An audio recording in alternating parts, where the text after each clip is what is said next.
Okay, can you hear me? I think so. Good afternoon. Thank you for coming, everyone. I'm Liz Chapman from the London School of Economics, and this is the voting bell, right? So if you're going to vote for or against this motion that's up on the screen, please start voting now, because I shall have to stop you voting once my speakers start speaking. Okay? Get on and vote. Meanwhile, Dearie me, come on. You don't want me to read how to vote, do you? It's all written up there. But I am going to tell you about the structure of the debate, because I think perhaps some people have not been in this event before, and perhaps you'd like to know how it's going to work. So right now you're voting, and it's important, this, because we're going to ask you to vote again at the end. So you're voting either for or against this motion that is up on the screen.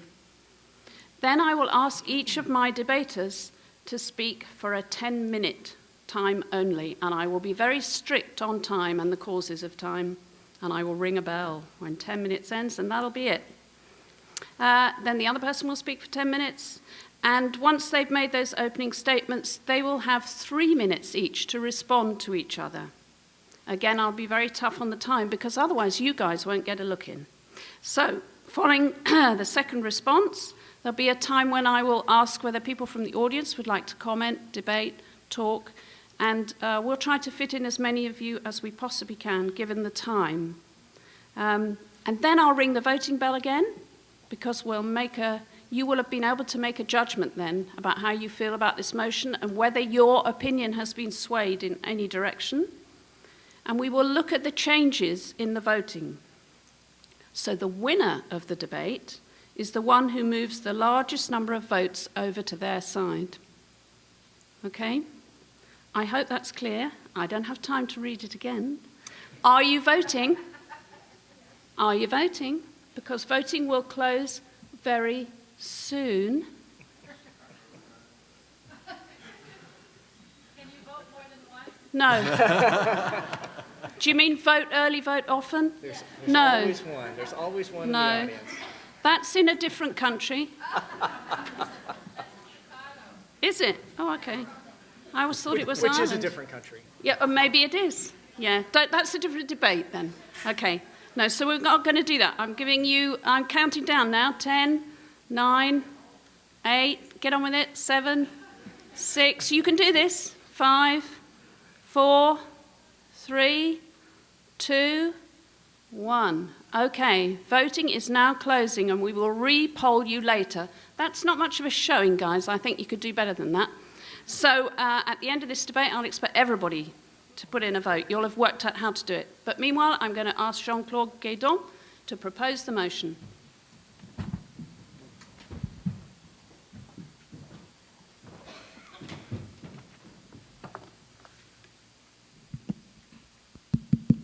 Okay, thank you. So, resolved, the current system of scholarly publishing, whereby publishers receive content for free and then sell it back to libraries at a high price, must fundamentally change. Let's pass the resolution. The resolution contains keys that really must be fleshed out. 1. The current system of scholarly publishing is still transitioning to an all-digital context. It is also metabolizing open access that digitization made possible. 2. Publishers appear indivisible and all alike. Both points are wrong. Publishers are variable aggregates of skills, and there are many kinds of publishers. 3. Content really corresponds here to research results. These do not behave like novels or recipe books. Also, content accommodates the notion of commodity too easily. 4. What kind of free are we talking about? Is it like free beer or is it like free speech? 5. With words like sell and price, the resolution reflects a commodity world. 6. What is a fundamental change? For me, Fundamental change means wrenching research results out of a commodity perspective and relocating them at the center of the research communication process. Now let's move to the thesis.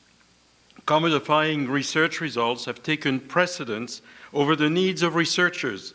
Worse, the logic of profit-making has begun to interfere with the logic of knowledge creation. Two parts. First part, commodification of research results. History shows that research results were never fated to be treated as a commodity. Galileo did not send his letters to Kepler with a COD rider. And if print did open up the possibility of considering research results as a commodity, the process took centuries. In the 17th and 18th centuries, the Royal Academy of Sciences in Paris subsidized its publications, and so did all the other academies of Europe. In the 19th century, scientific associations that were financed by membership fee published journals for their constituency and bartered the rest with other association journals to stock their libraries cheaply.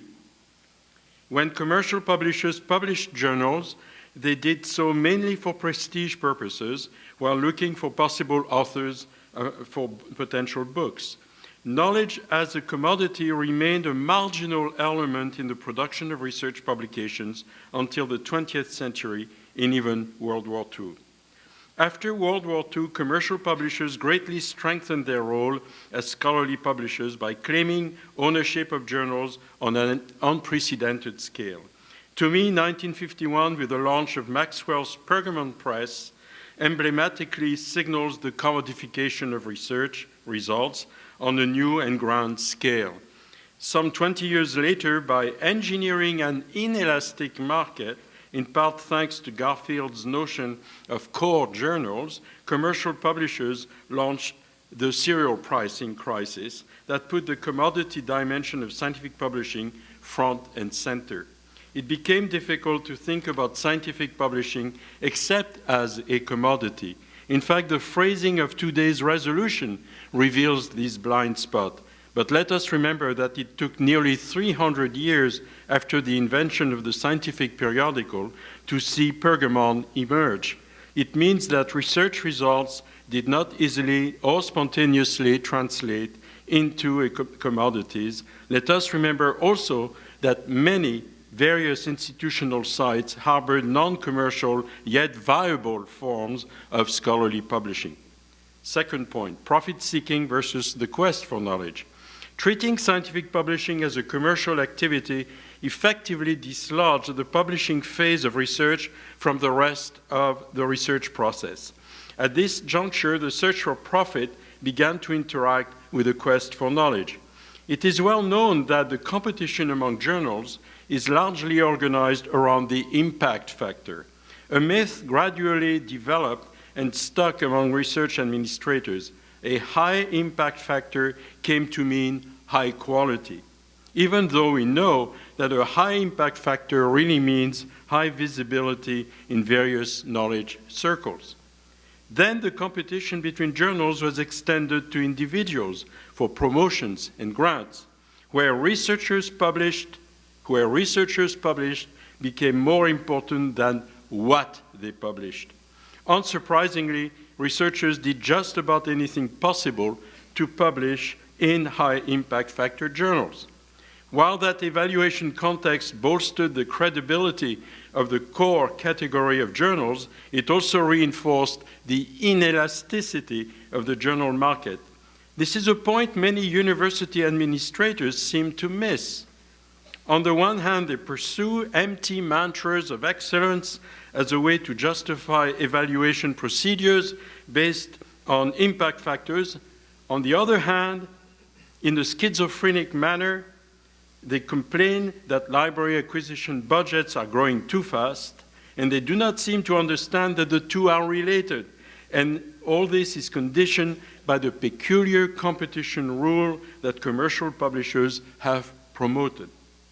The splitting of scholarly publishing from the life cycle of research has also led to a strange pas de deux between publishers and librarians. Pas de deux is a kind of dance. And it has relegated researchers to the boundaries of what might be described as a strange mating ritual. Incidentally, the Charleston meetings reflect this situation perfectly. I quote the website. The Charleston Conference is an informal annual gathering of librarians, publishers, electronic resource managers, consultants, and vendors. Where are the researchers in this, except for token individuals like myself? Dear audience, am I your fig leaf? Third, lessons drawn from the digital context.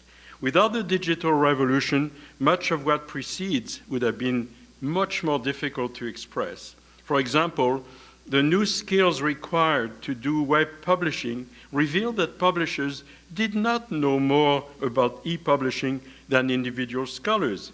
Jim O'Donnell or Stephen Harnad explored skywriting as early as 1989. Scholars actually took the lead in those early years, not publishers. Elsevier's tulip experiment, which started in 1991, clearly showed that what Elsevier had, licensing, and what they had not, disseminating and control. But moving to licensing access rather than selling journals' issues also demonstrated that the commodity dimension of scientific articles was an artificial construct. Open access, although it is a direct consequence of digitization, was resisted by publishers not because it threatened scientific communication, actually it aims at improving it, but because it challenged their business plan.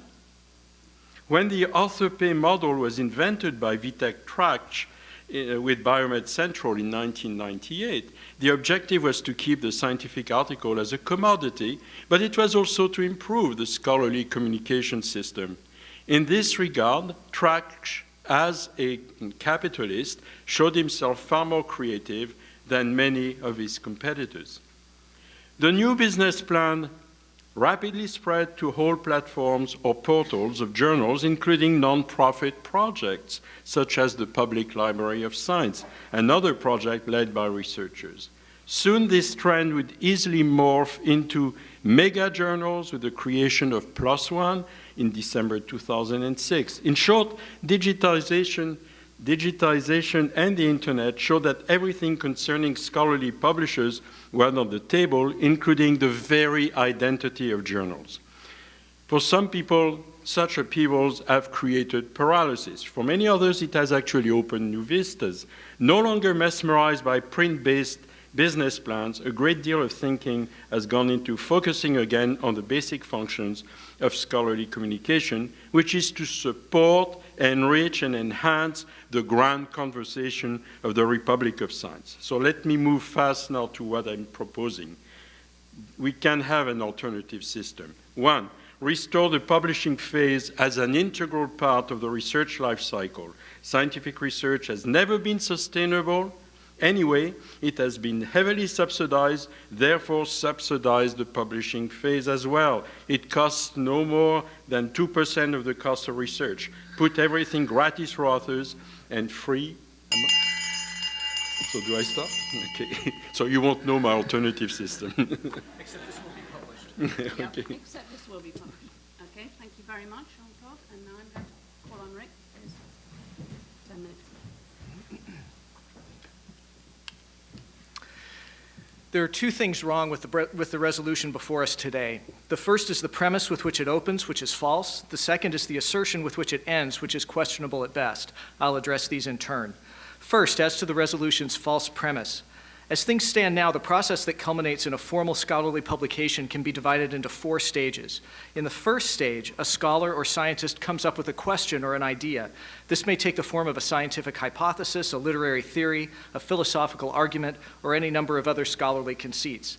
In the second stage, the idea is tested and developed by means of research, thought, and writing. This stage of the process can be very expensive and is usually underwritten by some combination of tax dollars, private foundations, and the academic institutions that employ scholars and researchers. This stage generally results in some kind of document which is then submitted to a publisher for consideration. In the third stage, the publisher subjects the document to various tests, refinements, and enhancements. This may result in the document being rejected immediately, or reviewed and then rejected, or reviewed and sent back to the author for revision. A document that makes it through this filtering process is then edited further, refined in terms of format and presentation, and prepared for sale in the marketplace. In the fourth stage, the refined and enhanced document is presented for sale to interested buyers, including the institutions and taxpayers who underwrote the second stage in the process.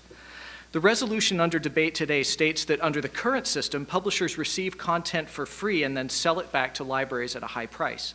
This formulation addresses the first and second stages of the scholarly process, the creation of content by authors, and the fourth stage, the selling of content to libraries and the public, but it ignores the third stage, the process of turning raw author manuscripts into publishable articles. That stage is both real and costly. The UK's Research Information Network estimates that it costs roughly $3,800 to prepare an existing manuscript for formal publication. Now, it's important to acknowledge that some of that cost is borne by universities, whose faculty members are often the ones providing peer review and editorial services. So for the sake of argument, let's say that the cost to the publisher of preparing and publishing a typical manuscript is really only $500, a figure that I hope we can all agree errs on the side of conservatism. That $500 represents the publisher's attempt to add value to the author's raw manuscript, and the purchase price of a journal represents the publisher's attempt to recoup that investment, sometimes, but not always, with a profit margin added on top. Clearly, authors believe that these refinements do add value. That's why they submit their articles to publishers rather than simply distributing their work to readers at no charge via the internet.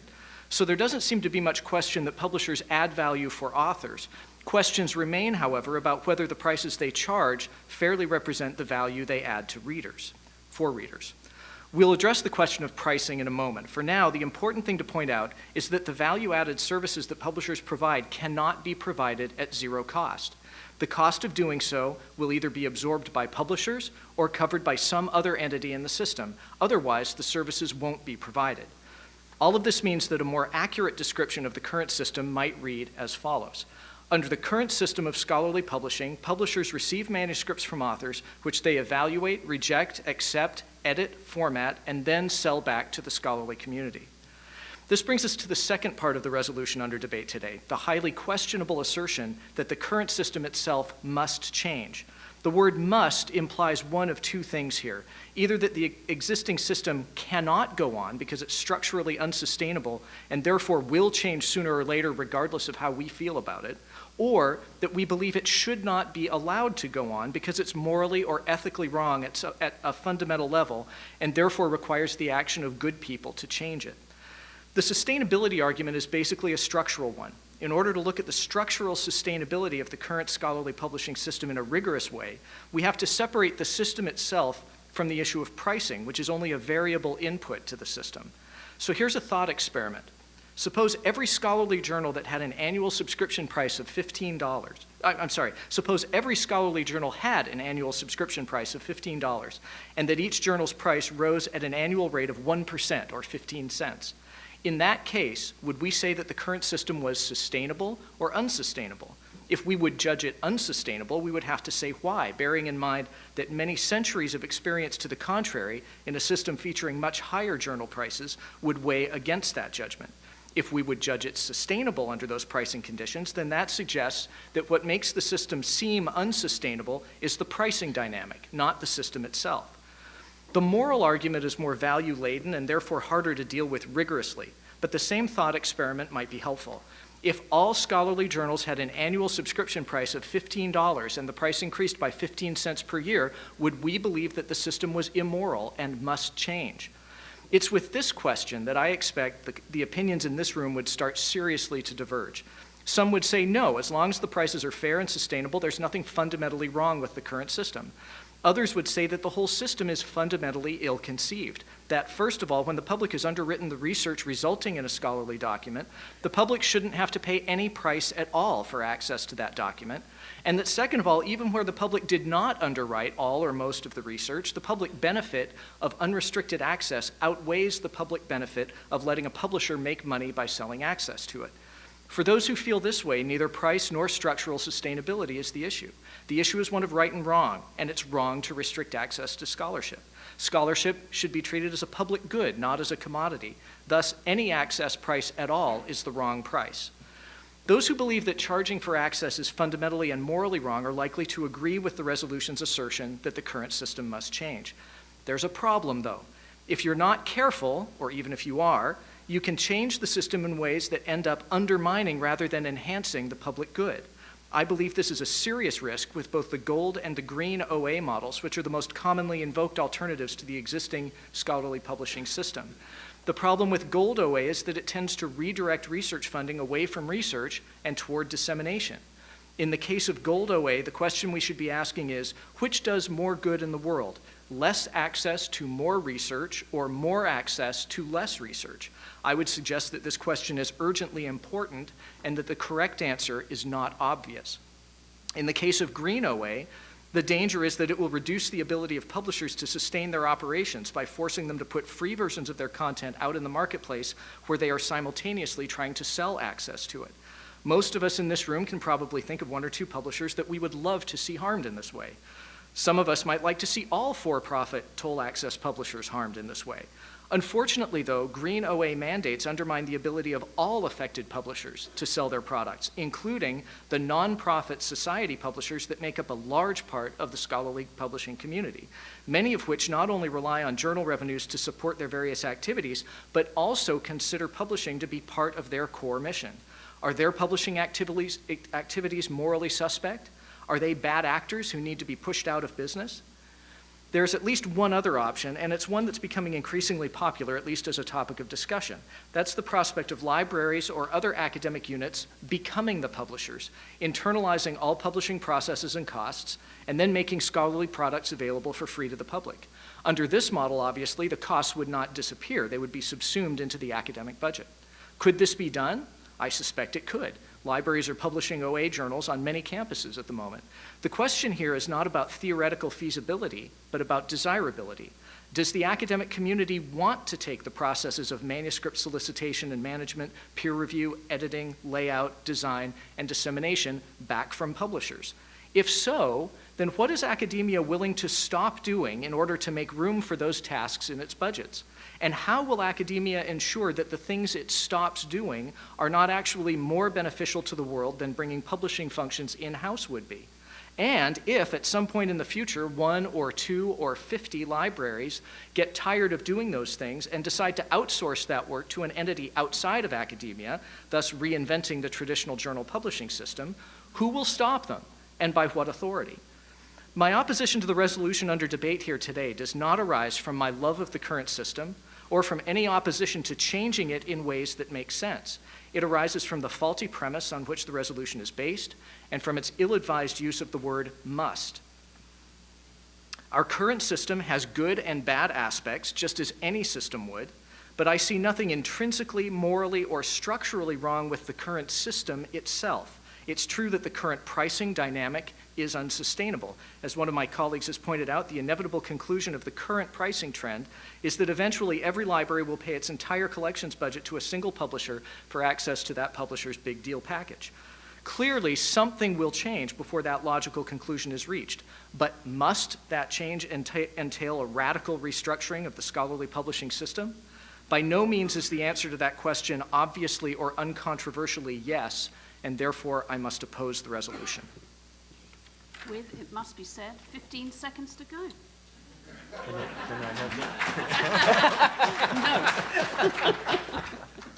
No. Okay, so now I call on a response from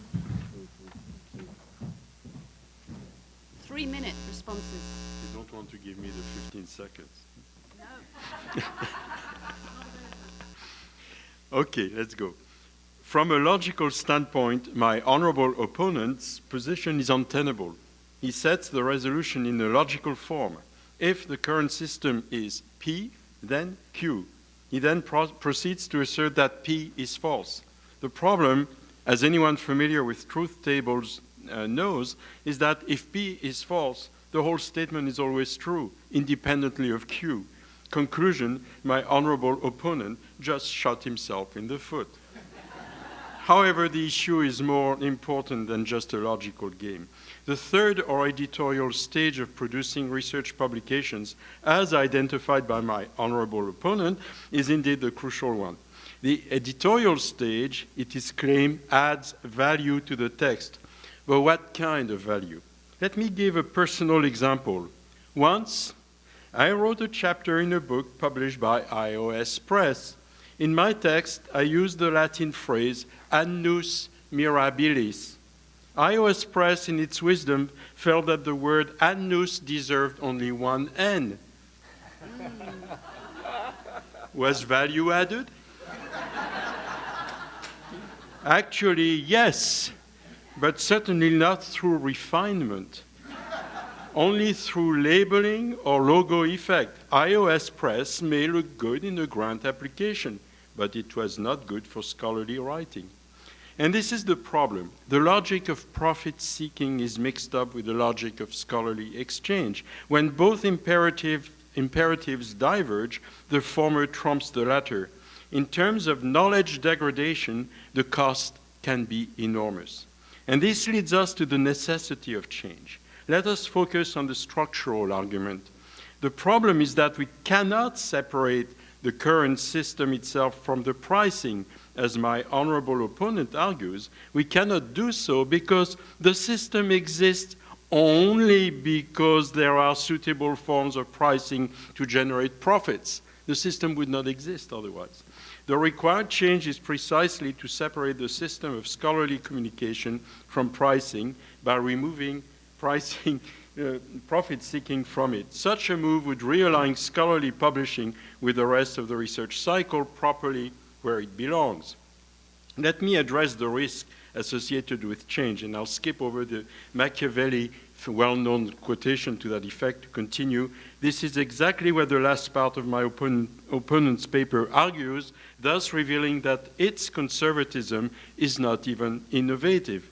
And finally, let me zero about open access. Gold OA, unless equated to an author pay model, which is wrong, does not redirect money from research. This thesis assumes competition between research budgets and the financing of publishing. So we will have, in the end, I'm summarizing because I sense time pressing on my shoulders.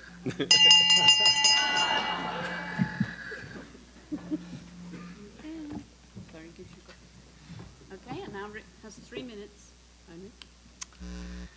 The logical structure of my worthy opponent's proposal for an alternative to the present system of scholarly publication will be familiar to anyone who's tried to feed broccoli to an unwilling child. The child will likely cut the broccoli into small pieces, move it around on the plate, try to hide some of the pieces under a lettuce leaf or behind a carrot, and then hope you won't notice that there's still just as much broccoli left on the plate at the end of the meal as there was at the beginning. His proposal is based on rhetorical sleight of hand, as expressed in the assertion that we should, quote, restore the publishing phase as an integral part of the research life cycle, end quote.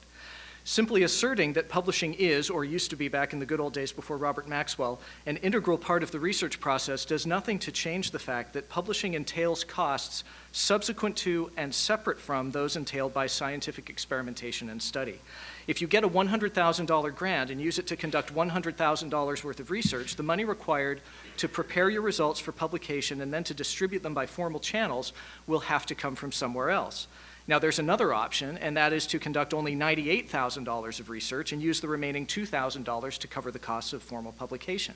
This number reflects my worthy opponent's proposal that 2% of research funds would be sufficient to cover those costs. The upside of this approach is free access. The downside is less research. Another option is for authors to forego the services provided by traditional formal publication and distribute their work freely and in manuscript form online. Again, the upside to this approach is free access. The downside is the loss of those services that publishers provide, services that both authors and readers seem to value in light of authors' willingness to contribute content and readers' willingness either to pay subscription fees or pressure their libraries to do so. Both of these are real options, and both have real costs and real benefits. What is not a real option, however, is to make $100,000 cover both $100,000 of research and $2,000 in publishing services. Chanting the magic phrase, "publication is an integral part of the research life cycle," will not make that $2,000 appear. You can try to hide the broccoli of cost behind the lettuce leaf of rhetoric, but it's still there. What all of this means for the resolution before us today is that the costs entailed by publishing services under the currently prevailing system will either be covered or the services will not be provided. In other words, a fundamental restructuring of the current system will mean either that the services go away or that somebody else will pay for them. Either of those options is available to us, but to be taken seriously, an argument in favor of one or the other of them will have to demonstrate why either of those options is either morally better or structurally more sustainable than the current one. Such an argument will have to have more substance to it than a simple assertion that our current system commodifies knowledge, and that's a bad thing. 12 seconds to go. I drank a lot of Diet Coke this morning, so. He Okay. speaks the first language. Oh. Okay, the rest J'aurais pu of, le faire en français, si vous voulez. so the rest of this debate will be conducted in a foreign language. No, okay, we're going to now open to the floor. And since this is a debate, it's not necessary that I'm looking for questions. It can be comment, and my two opponents here will comment back if you can. So would you like to queue up behind the microphones? I want lots of you to make comments. So come forward. We'll pick up 2 or 3 comments before I think we come back from the stage. We're being so polite. Can you tell us who you are, please? Yes, Ben Wagner from University at Buffalo. Great.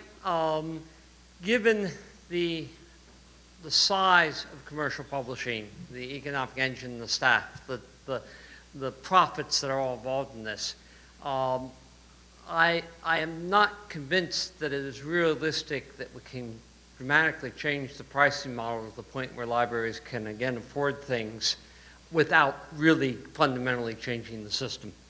Thank you. Another one? I'm William Gunn. I'm from Mendeley. I Right. think that Rick Anderson has built a wonderful straw man saying the alternative is putting research out there online with no production or anything. In fact, that's not what anybody's really claiming. And there's a vast range of services that can sit in between the value added, which fundamentally comes down to production and editorial services that don't necessarily, that can be provided by a range of different providers. Thank you. Okay, we'll take one more and then I'll ask you to respond. Yeah? Rebecca Kennison from Columbia. The cost of publication quite historically has, at least in STM, been paid for by authors. It's one reason that the model worked for article processing charges. So I'm not sure how the you're taking away from the research actually applies when that's always been kind of the model. Okay, I'm sorry nobody's addressed fig leaves yet, but I'll ask my proponents to comment on these. Would you like to go first? I would say just globally, the point is that, yes, the $2,000 out of the $100,000 that Rick was mentioning has to come from somewhere. Just would like to remind you that the profit rate of the publisher is around 40%. So the money is largely there if we relocate this publishing phase within the research cycle. It's not purely a rhetorical trick. And bring it back inside the research sites. There are a number of things to pay attention to so that you don't get into inbreeding and mediocrity and these kinds of things. But the point is that you have more money in the system than you need to put together a better communication system that we have, and it would be in open access. That's really my basic response. And I agree totally with Ben Wagner. If things go on like that, I don't know where libraries are going, but welcome to the wall. Thank you. Rick, would you like to respond? I'll just say that I agree with Mr. Gunn that there's any number of entities in the system who could take over those production duties. I'm not sure what you would call them other than publishers if they're not, unless they're libraries. You could come up with another term, and frankly, it doesn't matter what you call them. The point is that the money to do that, you can't do it for free. The money to do it will come from somewhere, And if we can find a more morally defensible place for it to come from, then I'm absolutely fine with that. And then I would say in response to Rebecca, that it seems pretty clear to me that the great majority of authors who are publishing in a gold context, which is mostly author pays, is not coming out of their pockets. It's typically, I believe, written into their research grants. To the degree that that is true, money is being redirected from research to dissemination. Again, we may feel that that's fine, but what I object to is pretending that it's not the case. Okay, do we have a couple of more comments from the floor? I think there's some more people looking at. A brief Go on. follow-up response, if I Go may. If you're taking, the money will come out to do these value-added editorial and typesetting services. Is the value of that service, which costs maybe 2%, sufficient to justify the research that doesn't get done because of the barriers introduced by paywalls? That's really the fundamental question. Okay, I don't think that's the fundamental question, but that's certainly a reasonable question. hold up. Sorry. Two more. This one right at the back first, please. Yeah? Sure. Well, this doesn't really address the publication side, but I was just curious, where's the justification for this rosy or purist view of knowledge is not a commodity? I mean, I think you have to attain a certain level of education. You have to, I guess, belong to a certain social class to a certain extent to even understand if that article or that material was freely available. Thank you. Go ahead, at the front mic, please. Me? Yes, Okay. please. My issue here is a very practical one. If I have to pay 5% to 9% more each year for the journals that I buy, if I am not paying that, then there's a great deal of money that I am not spending. I wonder if it makes any sense for us to talk about taking away $2,000 from the research process when both of them are coming out of the academy. Okay, thank you. Would you like to respond to those? To the rosy notion of knowledge not being a commodity, I'm not understanding the word rosy here. Not everything is a commodity. I mean, a lot of things are in the world in a different register. I don't think that you speak of your love for your children as a form of commoditized relationships. And if you commoditize love, you know where you end up, in the right district of Amsterdam, So that's not exactly what I think we all like. So there are parts of life, there are parts of activities which escape, it seems to me, the commodity model. That doesn't mean that they don't cost anything. Of course they cost something. Roads cost something, yet we don't treat them as commodity. We use them. It's an infrastructure. I think the part of communicating the research results in society is an infrastructural burden. We have to pay for it. It's part of the research thing, because otherwise the research remains unknown and doesn't serve anything at all. So we have to disseminate it, and so we have to pay the burden for it. Whether we have to pay as much as we do at the rate at which it is going, based on the mechanisms I tried to summarize in my presentation, I doubt that it is needed. I think we can do a lot better than that. Okay, Rick, would you like to respond? I actually don't have any response to the comments that were made, but I will respond quickly to something that Jean-Claude said a few minutes ago, which is when he referred to the publishers making 40% profit. I'm sure we all know in this room that that is not what the publishers are making. That is what a tiny sliver of the publishers are making. The great majority of publishers are making little to no profit, and most publishers in the scholarly marketplace are not even seeking profit. And so I think that often when we talk about the importance of throwing the bums out and coming up with a whole new system, what we really mean is we want to throw Elsevier out.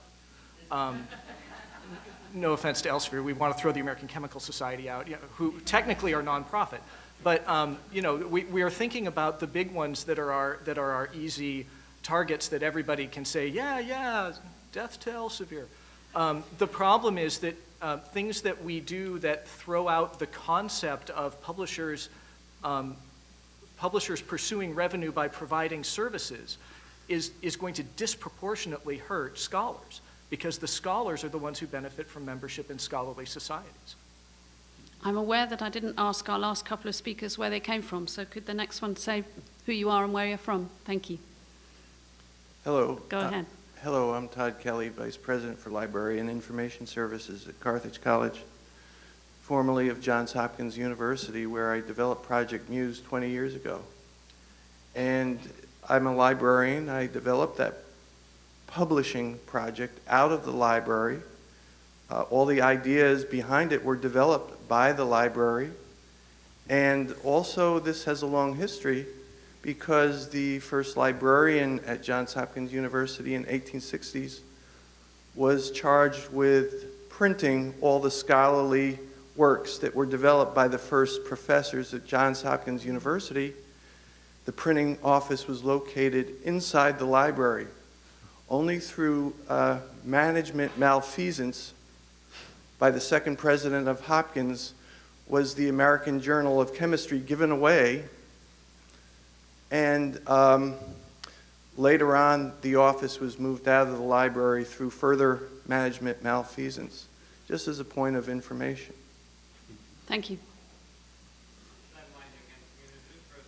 I have to respond to one thing that Rick said about there's just a few bad apples in the bunch, and most publishers don't make a lot of profit. Our problem in libraries is the top 4 or 5 consume about 75% of our budget, and so the few bad apples are easy targets, but that's why they're so concerned, because we got to then cut from all the small publishers, which is what we have done massively. Okay, I was assuming that nodding was turning into a comment. Go for it. Hi, Jane Bunker, Northwestern University Press. Another point of information, the university presses and nonprofit scholarly publishers who publish monographs in the humanities and the social sciences are being hurt in this system gravely as well. Thank you. That's 3, so would we like some more comment back? Well, it's clear, and I said it in my presentation, there are very many different kinds of publishers. It's true that the number of publishers that practice 40% or so profit are in numbers of publishers, it's a very small number, all the more so that mergers are taking place all the time. So the number even decreases. But as I think it's Ben who mentioned that, the number of journals they control, these companies, is enormous. Elsevier is about 2,000 titles, I think. And this makes for enormous proportions of the budget. And as was pointed out, this creates, through big deals, pressure on smaller publishers, association publishers, because when they come to the line, all the money has been spent on the big guys, and there is no money left there. So there is, and on top of that, as the libraries try to compensate for these price increases, indeed, they cut down on the books. And we've seen associations like the American Historical Association or Stephen Greenblatt from the MLA complaining that you have people with a prize in history and who publish a book which is sold with 250 copies, so despite a prize around the book. So the point is that the whole social science and humanities prime form of publication is being destroyed. The small publishers, the associations are being pushed aside or being swallowed up. And meanwhile, you have this convergence model of extraordinarily powerful multinational entities whose sole responsibility are their stakeholders. Rick? I think I'll just respond to that first comment by saying that I think the implication of that point of information was that things were better when publishing was happening in the library. I think that's fine. That's a reasonable argument to make, as long as you can support it by demonstrating that the things that would be displaced from the library by doing that are not as important or not as beneficial to the library's institution and the world of scholarship than the things that it's taking in. Again, I think that's a reasonable argument to make. What's not a reasonable argument to make is that the library should just do it because it's good and that's all you need to know. The library does many things that are good, and and can only afford to do a limited number of the things that are good. So the argument has to go beyond whether this thing would be good. It has to be whether this thing would be better than the thing it displaces. Okay, thank you. Others of you start thinking about coming up, because here's someone coming up for a third go. Come on. Yeah, I don't want to take over the session by any means, but I come from a research background, so I can speak a little bit from a researcher's perspective. I work for a tech company, so I can speak a little bit from that perspective, which isn't represented as much here. And while the serials crisis and the cost increases is really the big impetus for open access from the librarian side, from the researcher side and from the people who want to build tools to make researchers work better, our impetus is not price increases. Our price impetus is being able to build value-added services on top of content and being stymied in every direction by the extreme burden of licensing restrictions and copyright burdens and paywalls and access. So our impetus, the impetus of researchers, is wanting tools that work well, that support them, and not so much it's a totally separate argument from cost. Thank you. Anyone else from the floor? Yep, coming up.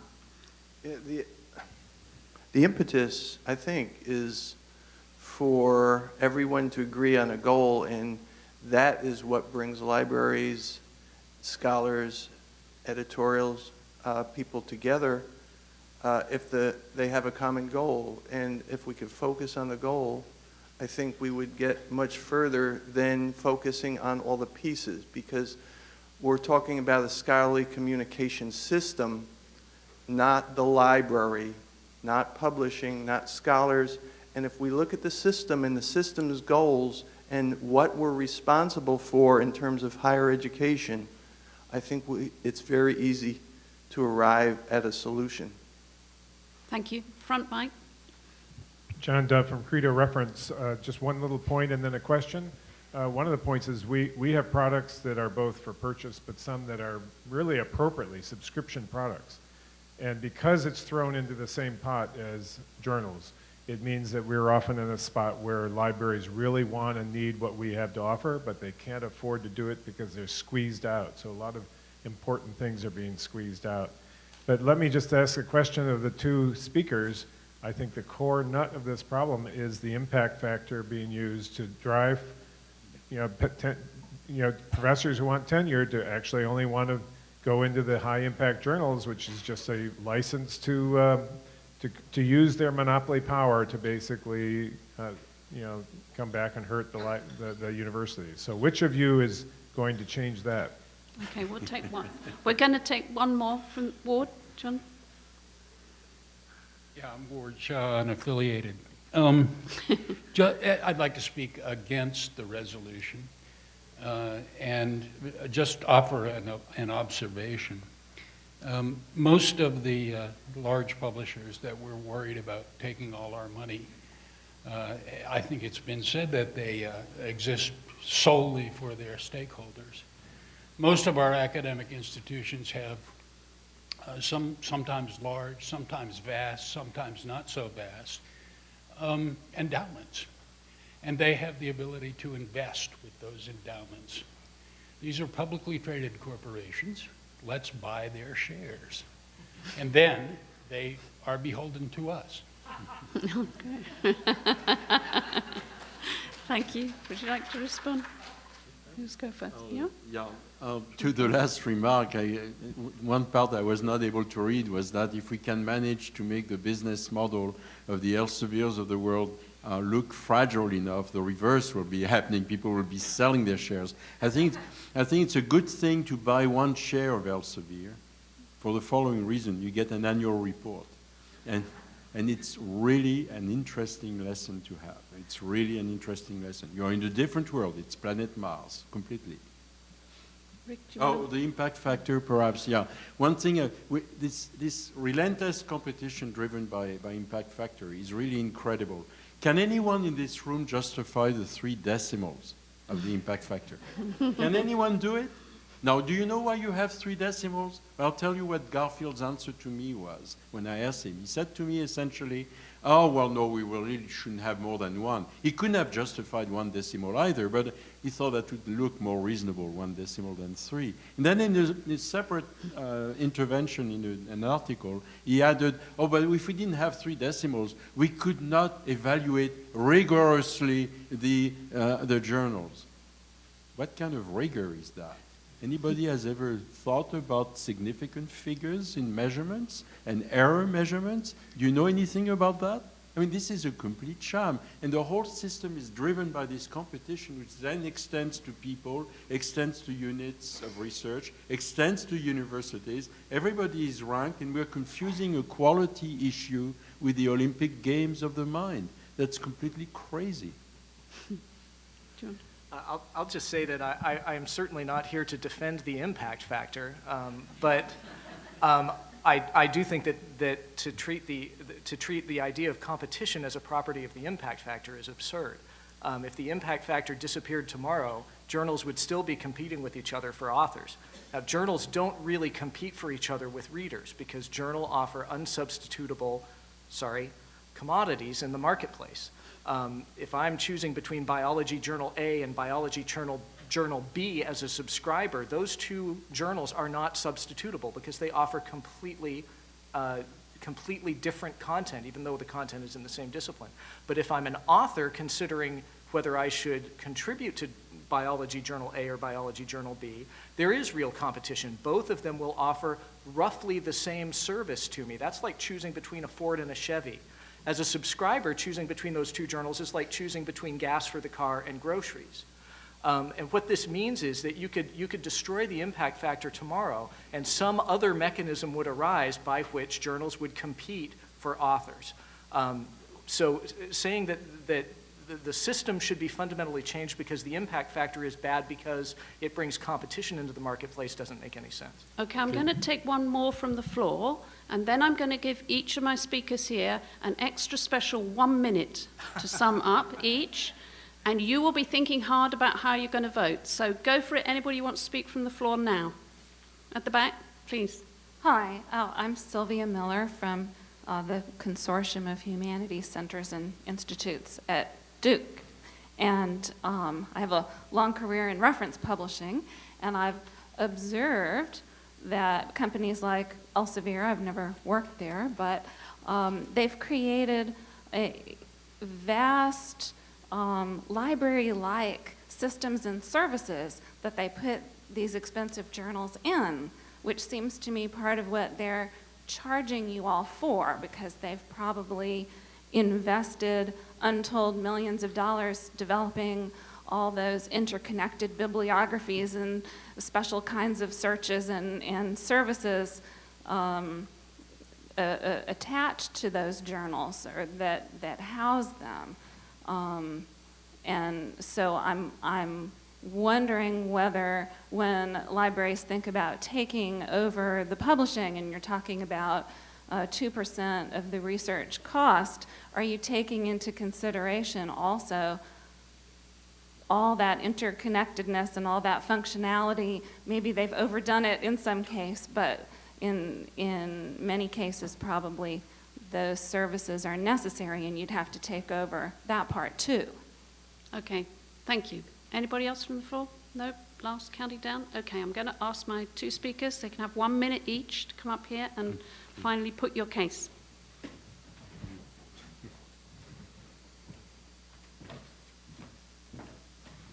Okay, I'll maybe quickly respond to the last question by saying that, of course, I have thought about that, but this is exactly what you can build if the system is open.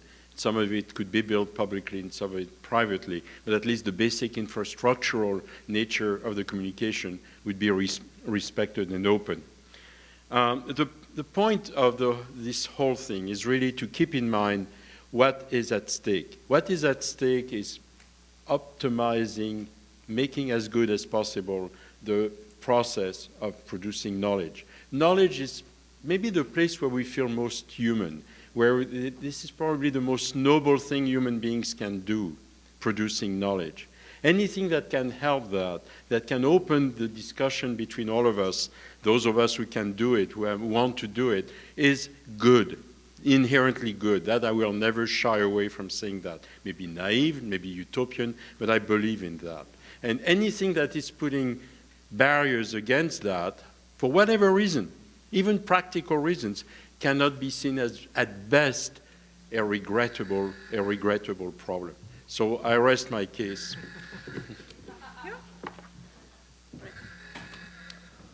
And I think that actually Jean-Claude's final sentence there summarizes what I think is wrong with this resolution, which is the idea that I mean we will all agree, of course, because it's a gimme, that anything that creates knowledge is good.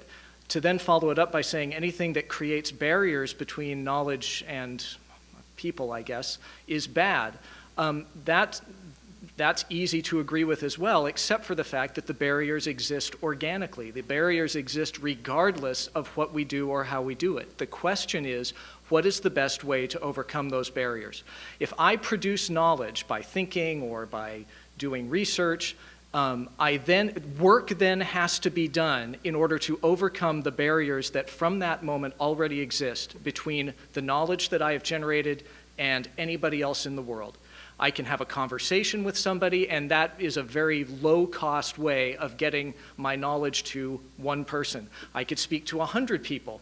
That's a relatively low-cost way of getting my knowledge out to 100 people. If I want to communicate it to 1,000 people or to 50,000 people, then we start talking about serious barriers that cannot be overcome at no cost.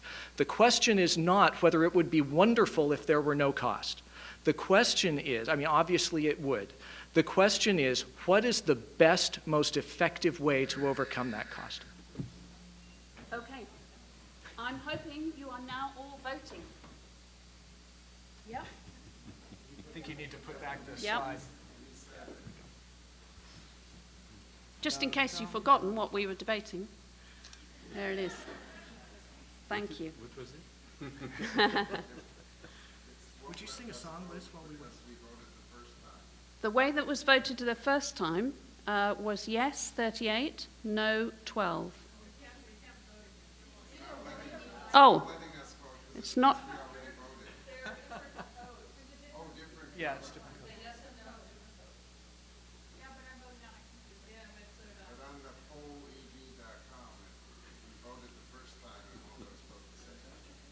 I apologize, but don't look at me. Try tweeting. Yeah, could tweet.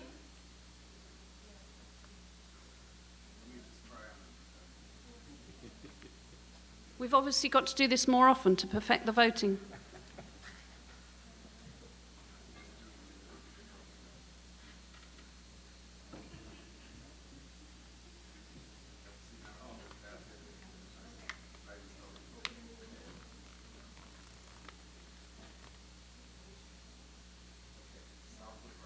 Done?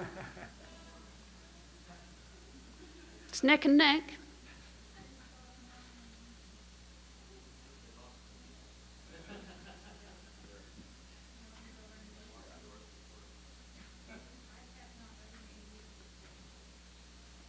We could count them by hand, but we don't have time. Okay, you've got 30 seconds more in which to vote.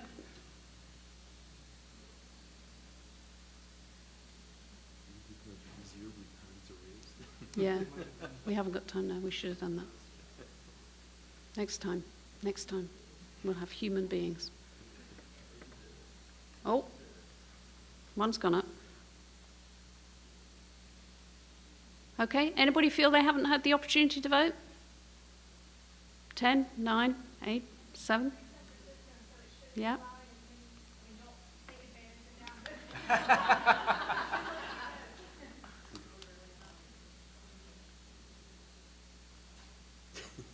This is absurd. Either way, I think I'm going to have to draw this to a close, not least because I know there's an aeroplane going to be waiting for me in a moment. Why don't you vote with your hands? Yeah, we don't have the people to run up and down to count, but I think what we can see here is that yes is still above no. Whether we can say that the change is radical is difficult to say because some people have left the room, I think. But what I would like to say is to thank very much these two people who've put a lot of work into preparing for this debate today and have given us good value. Please.